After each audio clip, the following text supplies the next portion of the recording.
Have you ever had one of those moments where your brain just drops a fully formed story idea on you out of nowhere? Like, suddenly you're convinced you're about to create the greatest manga of all time, and then 3 weeks later, you haven't touched it again? No, just me? Hello, little clovers. Welcome to my YouTube channel. I'm Meso Buggy, but you can call me Buggy. So, as I mentioned, I have these stages in my life where I've come up with the most creative ideas for a manga, and today I'll be sharing all my failed, completed, and also completed but never drawn manga ideas. So, let's get it. So because I have like a ton of these ideas, and when I say a ton, I mean a million of these ideas, for this video I'll be going over three somewhat in depth so you can get like a, yeah. So, numero uno, we have Dead Sea Requiem.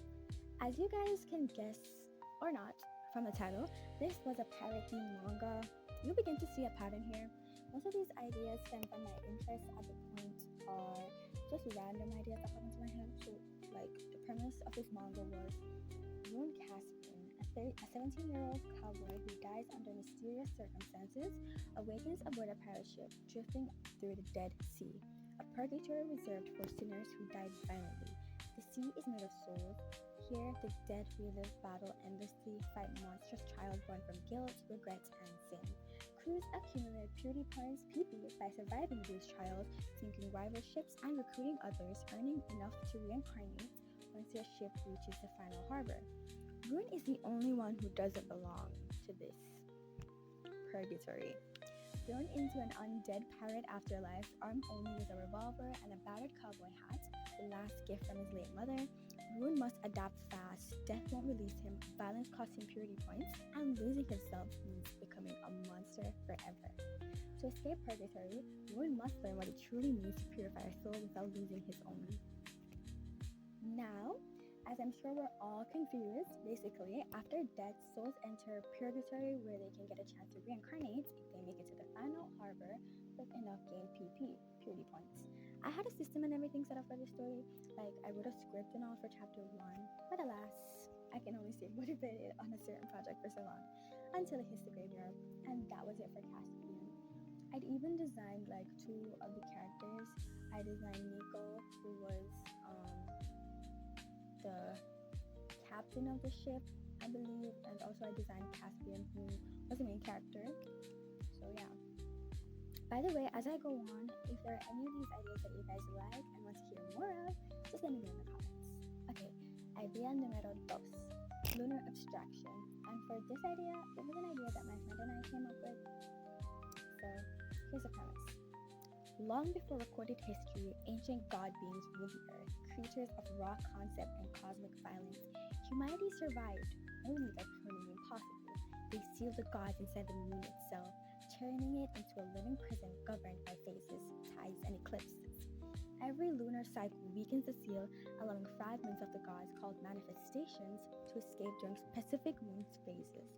The fuller or darker the moon, the closer these beings are to reclaiming their full existence. To maintain the prison, humanity formed the Lunar Order as the theocratic technological institution that controls moonlight, eclipses, and celestial timing. But this balance has split the world into two factions, the lunar priests and the cultists. The lunar priests or priestesses try to prevent them from escaping, while the cultists aim to accelerate the seal breakage. The ancient beings' escape depend on the phases of the moon. This makes the human have better chances at stopping them. A chosen group is raised by the lunar priests in preparation for the release of the ancient beings. The MC is born during a total lunar eclipse. This makes them not bound by the phase system. So the human in the lunar order gets buffs or debuffs based on phases of the moon, but like the main character doesn't have this limitation. The lunar phase, when acted against, leads to humans being punished by the moon with either 3 penalties, including physical, cognitive, and existential. With each ability, the user gains lunar traits. The lunar order has different rules. We have engineers, phase priests, archivists, and bearers. The archivists are the historians, and their role is to record the events. Engineers fix and maintain the mechanisms that control the eclipse, tides, and moonlight. The phase priests and priestesses are sworn to a phase and cannot act during a different or opposing phase. The bearer's power only functions during a specific lunar window. They act as supports or secret weapons for priests and priestesses. Everyone has different classifications. Our main character is Celia Verret. She is reserved and calculating. Her goal is permanent stabilization of the moon prison. Supporting characters of the trio is Ida Noctane, and who is a defector of the Faith Priest. Tren Valcor is the last of the trio, and he is a bearer. To be honest, I love this idea, and I already had like character design traits for the species, but another to the graveyard. Okay. And last but not least, idea numero tres. This idea unfortunately did not get a name, but it is one of my favorites, and I think it was like one of the first ones I came up with, so bear with me. In a world where myth walks openly among humanity, vampires are nearly immortal beings unable to die unless their hearts are physically destroyed by silver, holy weapons, or ritual staking. To protect themselves, many vampires remove their hearts and hide them, turning survival into a game of secrecy and strategy. Some sleep, clinging to ceilings like bats, while others insist on beds to preserve their fading sense of humanity. It is said that anyone who possesses a vampire's heart can control them completely, like a puppet's invisible string. The vampire retains awareness but loses autonomy, forced to obey commands, fight allies, or even destroy themselves. This truth fractures vampire society. Hiding one's heart means survival, but trusting someone with it means absolute submission. Vampires have evolved alongside humans. As humans gain knowledge, technology, and organized religion, vampires learn to blend into society, adopting modern fashion with Victorian and Lolita influences, hiding their true nature behind tinted eyewear and night-bound routines. Vampires are divided into day and night walkers, and we also have rare hybrids who can endure both, but even the strongest of personas due to extreme light sensitivity. And with this, I actually watched a video. Like for all of these ideas, guys, I watched source material, So I was, yeah. So standing against them is the Order, an ancient council of vampire hunters tasked with preserving peace by eradicating supernatural threats. Their weapons are holy, silver-infused arms engraved with sacred meanings. They can only be wielded by those of pure intent. Each weapon is unique, often passed down to generations carrying the will of its creator. At the center of the prophecy is the Pure One, a boy unknowingly raised by the Order. His blood is said to be the purest life force in existence, capable of amplifying vampiric power beyond control. According to the legend, should a vampire drink his blood during the blood moon, an event that occurs once every 10,000 years, that vampire would ascend into an unstoppable tyrant, plunging the world into an eternal darkness. To prevent this, the Order devises a dangerous deception.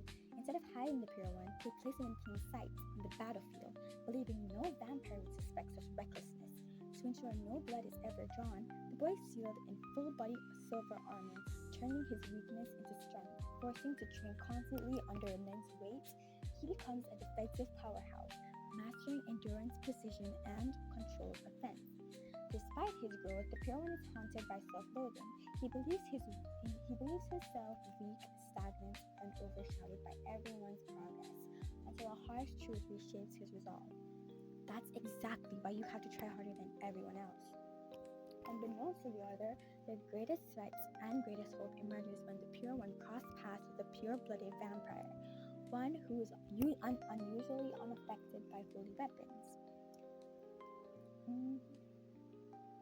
Okay, so as factions collide, vampires seek godhood, hunters cling to the Order, and supernatural races like werewolves, witches, fae, and merfolk navigate survival. The truth becomes clear. The fate of the world does not rest on power alone, but on who chooses to protect it. And that's why. And when the blood moon rises, hearts, hidden or beating, will decide the future. And that's a wrap. Another one to the graveyard. Rereading these now is interesting to say the least. Like some of these ideas I really love more than others, and I do wish that I kept going, because for each story, each manga idea that I had already done some world building, character design. I already did some character traits, character cards, whatever you want to call them. And I had already started writing the series.